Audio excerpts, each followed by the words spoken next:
ನೋಡಿ, ನಮ್ಮ ಶರೀರದಲ್ಲಿ ಎರಡು ಹೃದಯಗಳಿದೆ. ಆಕ್ಚುಲಿ ಮೊದಲನೇದು ಎಲ್ರಿಗೂ ಗೊತ್ತು ಅಲ್ವಾ, ಎದೆಯಲ್ಲಿರ್ತದೆ, ಹಾರ್ಟ್ ಪಂಪ್ ಮಾಡ್ತದೆ. ಮೀನ್ ಕಂಡ ಗೊತ್ತಲ್ವಾ ನಿಮ್ಗೆ? ಮೀನ್ ಕಂಡದಲ್ಲಿ ಒಂದು ಸೋಲಿಯಸ್ ಮಸಲ್ ಅಂತ ಬರ್ತದೆ.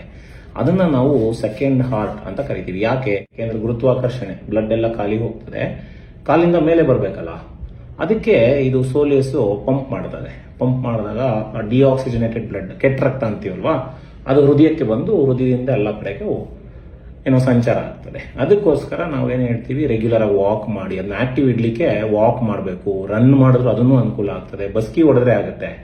ಇದರ ಜೊತೆಗೆ ಇನ್ನೊಂದೇನಂದ್ರೆ ಸೋಲಿಯಸ್ ಪುಷಪ್ಸ್ ಅಂತ ಕರಿತೀವಿ. ಏನಿದು ಸೋಲಿಯಸ್ ಪುಷಪ್ಸ್? ಸಿಂಪಲ್, ಈ ತರ ಕೂತ್ಕೋಬೇಕು, ಕಾಲನ್ನ ನೆಲದ ಮೇಲೆ ಇಟ್ಕೋಬೇಕು ಫ್ಲಾಟು, ಆಮೇಲೆ ಕಾಲಿನ ತುದಿ ಹಾಗೆ ಇಟ್ಕೊಂಡು ಬರೀ ಇಮ್ಮಡಿ ಅಷ್ಟೇ ಮೇಲಕ್ಕೆ ಎತ್ತಬೇಕು. ನಿಧಾನವಾಗಿ ಎತ್ತೋದು ಇಳಿಸೋದು, ಎತ್ತೋದು ಇಳಿಸೋದು.